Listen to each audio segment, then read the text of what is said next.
Hello, good morning, good evening. It really does depend where you're listening to me from around the world. I want to say hello and welcome from a very chilly and frosty Friday morning here in the UK. If this is your first time joining me on a Friday morning, this is JFI Radio Live, and I'm Yousepha Fawcett, your host, broadcasting to all of you around the world. And I know that I have lots of lovely friends, colleagues, and networks who are listening to this at various time zones. So, greetings to you all. If you're new to here, if you've not been here before, let me tell you what I do, and more importantly, why I do it.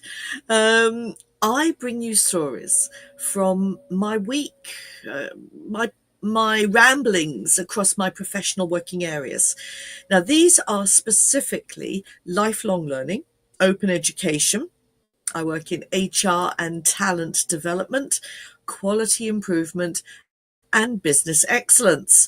And a new expanded area to add to the list is XR in education and training. XR, extended reality, and that embraces and includes AR, VR, and AR. But don't worry, don't worry, there'll be more exciting news about that to come in future weeks, and a lot more in 2025. I'll just leave you here just to hang for a moment, a little taster about what's going to happen next week. It's not really a spoiler, but just a little taster. I'm going to explore XR in a little bit more detail, and I'm going to introduce you to Lily.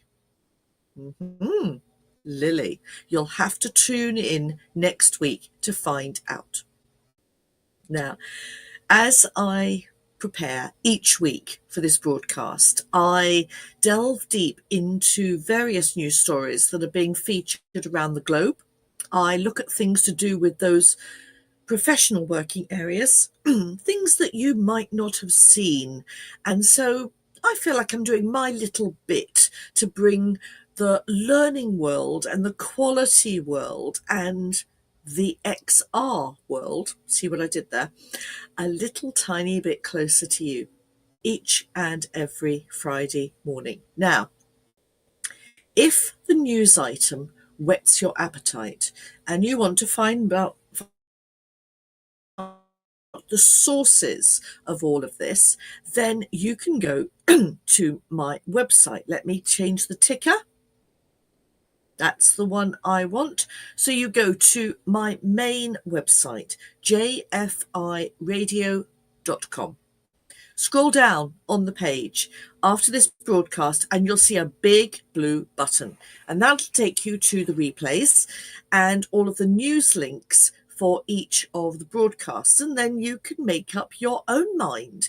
You can decide, having gone through the links, whether you like what I brought to you or don't like what I brought to you, whether you agree with some of the news that's being reported, whether you think it is biased or doesn't tell the whole story.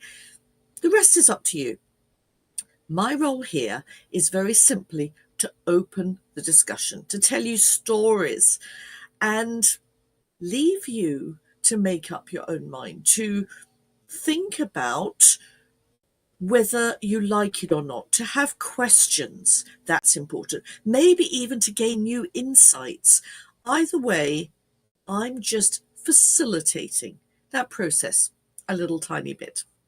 So, what have I been up to this week? Well, only one thing really, and that's been working with excellence. excellence, and more excellence.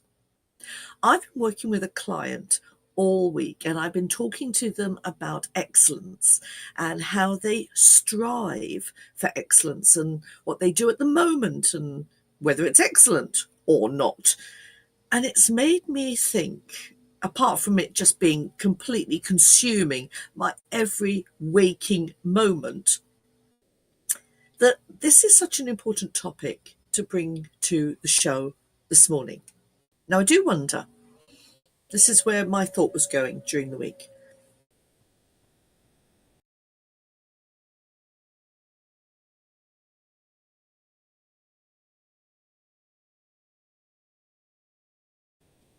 I am remembering to turn that microphone off this time as I'm coughing. 5 weeks in, the cough is still there, but it's getting better. Thank you for asking, and thank you for all the kind comments that you've made. And yes, I am okay. I promise you, I really am. There's just something about the morning and getting behind a microphone and I don't know what, but there you go. So, do we even know what excellence is?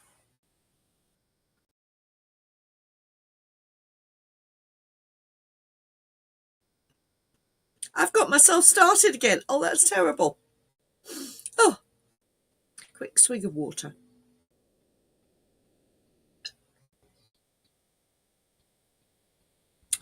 Maybe it's you.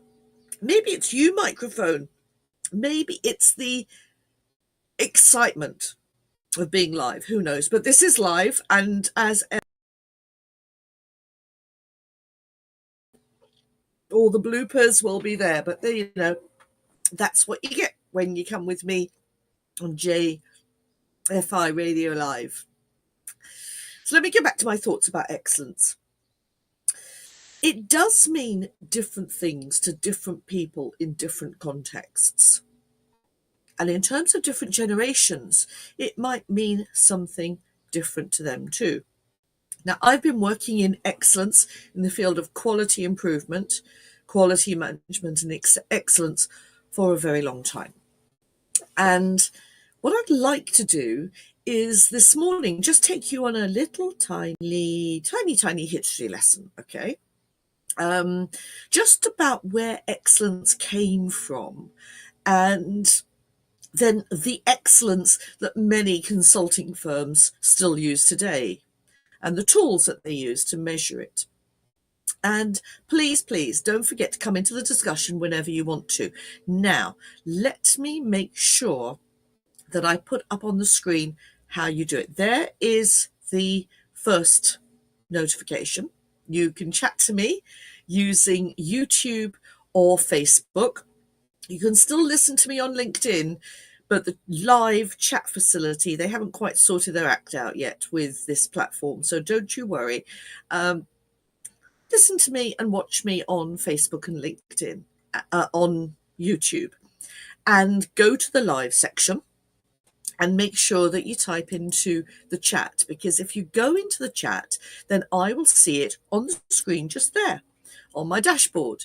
And that means that I'll know that you're there, that you have something you want to say, and I would be really excited to hear what it is, particularly as we're talking about excellence.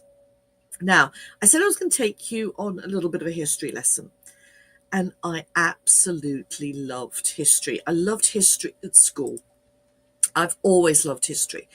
And as I've got older, I've realized that when I work with organizations, particularly in the area of transformation and change, it's really important to know where an organization came from, what got them to the point that they are now, long before we start having the conversation about where they're going and their strategy. You need to know where you've come from to understand where you're going. So that's why I want to take you through the history lesson. And so here it is. Here's a potted history of excellence. I feel like a bit like a school teacher now. Get your pens out. Yes, I did say pens. I'm really going back old school now, because even in class, I'm asking my students to take up pen and paper, because I think they need that balance between technology and the physical art of writing things down. Anyway, let's think about where all of this began. And you have to go back right to the 1990s. No, stop it, Yosefa. This This live stuff means that not only do all the bloopers come out, but the coughing comes out, and none of it hangs together as beautifully as a well-oiled, edited machine for a podcast. But you know what? I don't care. Let me start that all over again. Let's go back to the 1900s, not 1990s. Oh, no. 1900s. For those of you out there that have ever studied business management, you will have heard of Frederick Taylor and scientific management.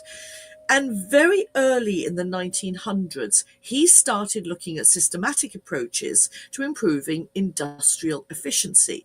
And about 10 years, 20 years later, someone called Schuhart looked at control mechanisms and control charts, adding to his thinking about industrial efficiency. So fast forward up until the 1950s, that's when the quality control movement really started gathering momentum, with people like Deming over in the States who built upon Schuhart's work, the statistical side, the quality control side. And then you've got people like Joseph Juran, who introduced quality management into Japan. Very interesting, because of course we then took back from Japan some of their ideas. That was because Arnold Feigenbaum went over to Japan, saw what was happening and brought it back. And then throughout the 60s, the 70s, the 80s, the 90s, we were embracing TQM, total quality management. You see, Japan started doing these quality circles things. I even remember doing quality circles. What a shame it wasn't doing it in Japan. I'd love to go to Japan. It's on my bucket list. But Japan started doing these quality circles, and really, in simple terms, it's about getting workers together to look at how to improve something, but getting the workers who are at the front end, who are closest to the service development or the product development, and so they have the best ideas about what things might be done to improve. And that led to Toyota. I mean, a lot of this started on the production line and with cars, etc. But Toyota then looked at how to develop leaner manufacturing systems, things that cut down waste, things that stopped the conveyor belt, the production line, because of course, line in manufacturing, it costs a lot of money. So you choose not to do that, or try not to do that. And then in the late 1960s, early 1970s, this Feigenbaum, who went over to Japan to get the best ideas, introduced the term total quality. So that's where the total quality management came in. And he spoke about it at a conference in Tokyo. And Deming was either at that conference or he had seen the reports from that conference. And he then introduced his own version of how all of this would be working in America. And then on the back of that, Malcolm Baldrige, that's a name some of you involved in quality management might know, Baldrige introduced a National Quality Award in the States using TQM.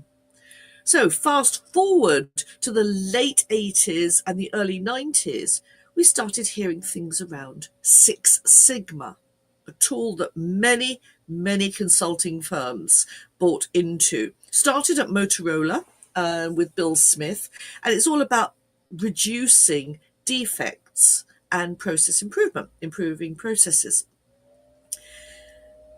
Come through into the 1990s, all of that started to evolve into BPR. Business process re-engineering, and the consulting firms they jumped all over this. Michael Hammer, James Champy, and others looked at redesign of business, again focusing on performance improvement. And then something happened mid-90s. Suddenly people didn't like the term total quality management and shifted it to business excellence, a bit like the shift from personnel management to human resource management. And it's been called many things after that. Now, I started to get very involved in this around the 1990s, and I got trained first in ISO 10,015, which was very much an auditing system of training and learning and development in organizations, and linking it and aligning it to business strategy and organizational vision and goals. And then through the European Commission, I went and trained in EFQM, which is the European Foundation for Quality Management, or now they just prefer EFQM. So that was like in 92, 93, around that side. And they developed a similar model for an award, but for Europe. So that's the history lesson. If we come right up to date into the 2000s and the 2010s, Six Sigma has now become Lean Six Sigma. So you've got a mixture of lean manufacturing and Six Sigma. You've got balanced scorecards. I bet you've heard a lot about those in various organizations that you work in. And of course, how can you ignore it? Digital transformation and agile excellence, where the emphasis is on still on that continuous improvement, but through technology and being agile and adaptive and focusing on sustainability. Now, that timeline just shows you the progression from maybe simply inspection and audit and control mechanisms to something that's much more fluid and much more flexible, and it integrates business excellence frameworks within the organization, within its context, within its team performance, but in a much more holistic way. Now, that really was a whistle-stop tour, and it was important that I did that with you, because actually what I want to do day, middle of the show, it feels like it's the middle of the day. I've been up at like 3 a.m. in the mornings this last week to work with my clients, so I don't know where I am anymore. I've lost track of day, time, everything. My circadian rhythm is shot to pieces right now. So not the middle of the day. In the show, we have news, and I'm going to press the button for that very shortly.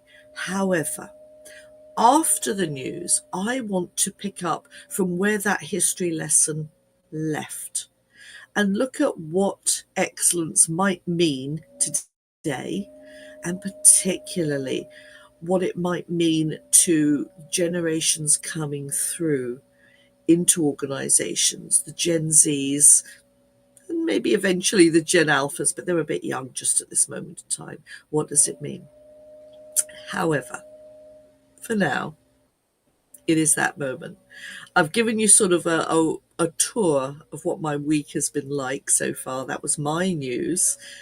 Let's listen to the global news and head over to the JFI Radio newsroom, Friday, the 29th of November.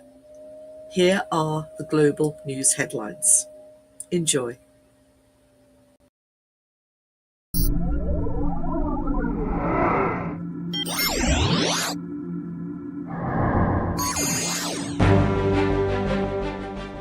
You're listening to JFI Radio Live. Here's the latest training and learning news from around the globe.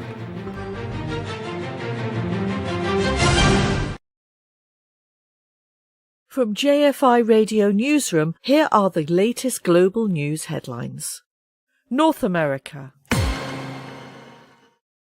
According to a recent report by Bayview Analytics, open educational resources are freely available to faculty that they can retain, remix, revise, reuse and redistribute. OER is playing an increasingly important role in American higher education. The report found that 64% of faculty were familiar with OER in 2023, an increase of 7% from the previous year. This increased familiarity reflects a growing awareness of the financial burden that traditional textbooks place on students. In fact, 62% of faculty and 78% of administrators agree that the cost of course materials is a significant burden on students. Despite this, adoption of OER remains low, with only 29% of faculty actually using them. South America. The Regional Forum on Education Policy 2024, held in October, brought together education policy makers from across Latin America and the Caribbean. The event focused on innovative planning approaches and addressing challenges in the education sector.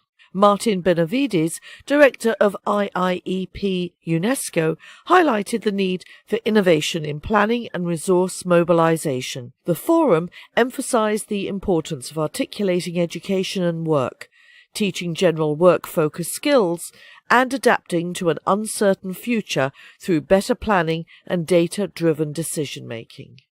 Europe and the UK. The 14th edition of the Lifelong Learning Week, held from the 18th to the 22nd of November, centred on the theme 21st Century Challenges for the Educator Profession, a call for system change. The event featured over 20 workshops and networking sessions, exploring topics such as digital competencies, neutrality in education, and working conditions for educators. The EU Lifelong Learning Stakeholders Forum also assessed the Erasmus Plus programme's inclusivity. Africa. Morocco launched the African Foundation for Lifelong Learning in May 2024, aiming to enhance lifelong learning opportunities across the continent. The foundation will support African countries by providing digital solutions and establishing a network for sharing best practices. It plans to develop strategies for lifelong learning, identify national policy priorities, and translate them into action plans. The initiative emphasizes the importance of flexible learning pathways, digital literacy, and vocational training. Asia. On October the 15th, the 37th Annual Conference of the Asian Association of Open Universities was held in Islamabad, themed Expanding Horizons, Innovation in Open and Distance Learning.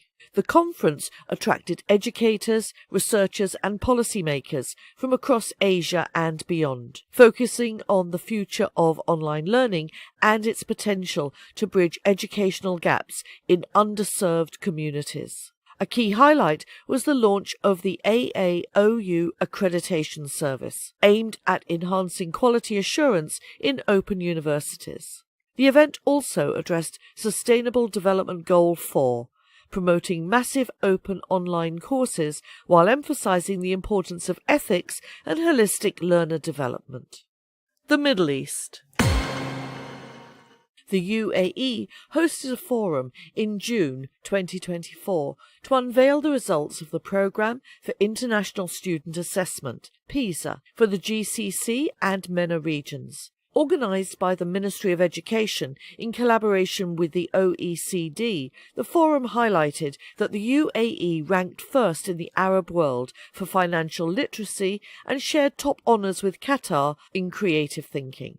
The event featured discussions on educational futures and best practices, with experts presenting research on improving educational systems. PISA assessments serve as vital tools for enhancing student performance and developing tailored training programs across the region. Australia and New Zealand.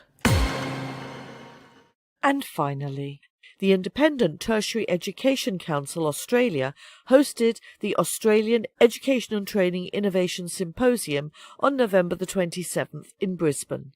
The event gathered leaders from the tertiary education sector to discuss the integration of virtual reality, augmented reality, and artificial intelligence in enhancing student outcomes. Attendees shared expertise on how these technologies can improve engagement and learning quality, reflecting a commitment to adopting innovative teaching methods across Australian educational institutions. That's been your Global Weekly News Roundup. Please come back and join me next week.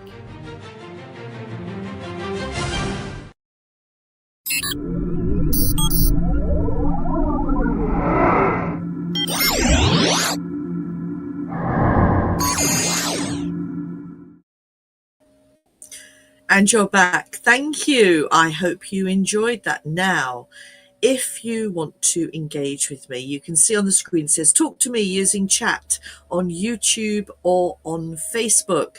I would be so pleased if you would do that. And the other thing is that you can also send me your news. And all you have to do is go to your emails and send me to studio@jfiradio.com. Tell me something that's really happening in your area. As you can hear, I cover all the continents. So just tell me and I will feature you on the show. Now, talking about featuring on the show, I've got some people listening. I'm so pleased. Thank you. Talk about grateful for people listening. I know a lot of you pick things up on replay. So Matt, you are and have always been my number one JFI radio fan for years and years and years. I'm delighted you're still here. I really am. And so thank you for listening in the UK. Let's see if there are any other comments to engage. Oh, okay. Matt, as a young Gen Z listener, excellence to my generation. Okay, my opinion in the work environment would be doing a job you look forward to each day. Do you know what? That is so important. And actually, some of what I want to share a little bit now holds that up. Oh, you've just validated some of my thoughts that I'm going to talk about. That is so cool, Matt. Thank you very, very much indeed. Yes. Doing a job you look forward to every day. That is so important to Gen Zs. And actually, it's a good opportunity to just look at some of the data that I found regarding Gen Zs that I validate you, you validate me, Matt. It seems to work both ways. Apparently, excellence is for Gen Zs is linked to purpose and meaningful impact and work, which is exactly what you've just said. You are a Gen Z. Nearly 9 in 10 Gen Zs, that's about 86%, say that purpose is important to their job satisfaction and that they're likely to turn jobs down if an employer doesn't align with their values. And actually, I found some research, again, you'll find the links on the website, that half of Gen Zs, so 50%, report that they've rejected assignments based upon their personal ethics or beliefs. Now, I don't know about you, but I think this has to make organizations and human resources sit up and take notice. If this and these are the workforce of the future, and the Gen Alphas, who are around about 9-10 years of age and coming into the workforce in the next 5 to 6, 7 years, if they don't go to university, are they going to come through with the same ideas that they're going to want something so much more than just tick box systems? This is really, really an important issue. So some of the other things that I found that Gen Zs actually want is authentic commitment from their organizations to sustainability. So when asked, what is excellence to you, it's like, well, we want to know the organization has some kind of robust approach and what they're giving back to the environment and what they're giving back to society, and for organizations to be held accountable for the impact they have on those two. And I think that's really an important message that needs to be shared with everyone. The other thing is, and this isn't a surprise, and this is going to be for Gen Zs and for Gen Alphas in 5-6 years' time, they want the organization they work for to be tech savvy and to work at speed using AI. Now, I'll talk more about AI in detail for the whole of the next show, because I've got some very interesting views on that for then. But all the emerging technologies, everything that's happening now is making baby boomers like me and Gen X and millennials having to do a pivot, having to learn fast. But the Gen Z workers, they expect this to be here, and they expect to be working with people who have got good digital skills, and they want to work fast. Now, they don't just want to work fast. For them, excellence also means working in a safe environment. And every single day, I either listen to the news or I read online about someone, an employee in a workplace, having issues because they don't feel safe, either physically or mentally safe. Now, they want diversity, they want inclusion, they want opportunities, but they want all this to be genuine, not just token efforts, and they want to feel comfortable and safe in that kind of environment. So for them, if that's what excellence means, then great, it takes us down a different route. But it really forces those people who are in management and leadership positions to consider, are we ticking boxes for excellence and quality improvement? Are we just saying we've done it, a bit like the ISO auditing or quality frameworks, or are we living it? Is it an integral part of our working day? If it's seen as an add-on, you're not going to do it. Okay, let's just put it out there. If you see quality improvement and business excellence as an added extra to your working day, then no, it's just not going to happen. If you see it as an integral part, a continuous journey, and that's more than just me using the words because they sound a bit quirky and a bit cliched. Continuous journey. It is a continuous journey, but you have to live it. It's a bit like values inside an organization. The other thing when I was doing my research for the show today was to see ethics being played out in a huge way in the arena of quality improvement and excellence here in 2024 and hopefully beyond. The need and desire to have transparency in business, to have ethical sourcing and production methods. For me, this is really, really important, and it goes beyond tick boxing. Okay, so we've got all of these areas that are really important for young Gen Z workers. The other thing is about learning and learning opportunities and personalized learning opportunities and career pathways that are fast. There's been so much research associated with the lifespan of a Gen Zer. I have to say Zer because I can't say Zedo. It just doesn't sound the same. I think the American slang has come over into this and stayed. So the Gen Zs who are in the workplace, they stay, their shelf life and their interest in an organization is very short these days, 2-3 years. So unless there are speedy career pathways with good feedback, with good coaching, with recognition for a job well done, that is transparent and authentic, they're out of here. Then they're not going to stay. They're not going to stay in the role. And finally, there is this shift from old work-life balance to new work-life integration. It's almost inevitable that we're going to have this blurring of the lines between work and home. That's because we all use devices in almost every location these days.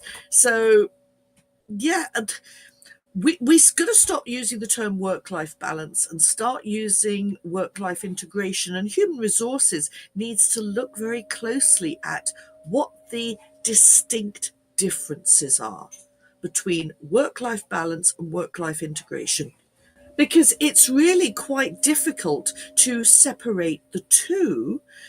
And also, there need to be different policies and systems in place that encourage this. It's not going away. That's the important thing. Work-life integration is not going away. So I suppose if we look at excellence overall, it has to be seen as a continuous, adaptive journey. It's learning, it's innovation, it's meaningful impact, It's not a chore. It needs to be included in an already business day. And that is what Duran and Deming and Feigenbaum, that's what they wanted in the first place. That was before our obsession with control and tick boxing became more important in the excellence field. And I have to tell you, this really just cuts to the very heart of quality management philosophy. We go back to our history lesson, to Duran, to Deming, to Feigenbaum. They were the pioneers. They were the ones who saw organizational improvement and quality and excellence as a holistic, dynamic process, far more than just a rigid system of control. And there's something that's interesting about this. We've almost gone full circle because their core philosophy is remarkably close to what Gen Zs are wanting today in terms of excellence. Those original humanistic principles, the original pioneers, the visions that this was, it's not a program, it's a philosophy. It's not just something you do every now and again. It's systemic. It's about using technology to make things excellent and to measure the impact far beyond the financial metrics and the, I go back to the tick box again. I know that I'm really excited to be involved in excellence conversations and to continue to be excited. Are you excited? Let me look at the dashboard and see. Hey, Nkechi. I love it. Nkechi, I don't know if you're on the golf course. Are you on the golf course still? Have you stopped and just taking a moment to write something, listening to me going down the memory lane on how business excellence has transformed to where we are now is interesting. Thank you. I can't forget the era of TQM when I used to work in the bank. Yes, because Nkechi, when you and I first started talking to each other a while ago, a long while ago, a number of years ago, in fact, and you came to study at the University of Westminster, I remember you telling me that you worked in a bank. And so you incorporated TQM back then. Then you've got something as a basis to build upon. And I hope some of where I've taken you in terms of how this is shifting and moving forward interests you. I know it interests me, and maybe I'm just high from a week of talking about excellence, who knows. But either way, it has been a wonderful journey, but it's not finished yet. It's not going to be finished. It is continuous. Maybe I'll bring more about quality to you again another week. But for now, oh my goodness, my time is up. I hope you've enjoyed the broadcast.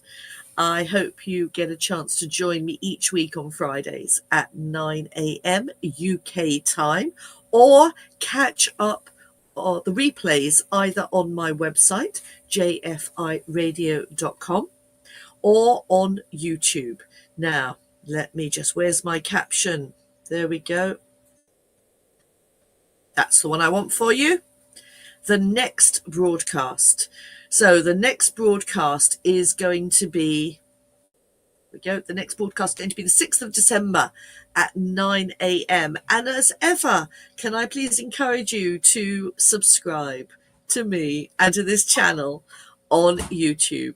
I'm desperately trying to get to the 100 by the end of the year. And we're at the end of November. I hope I manage it. But with your help, perhaps I will.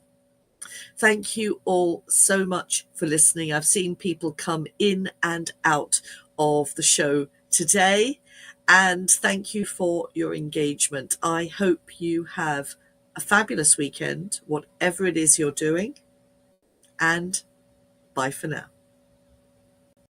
JFI Radio now.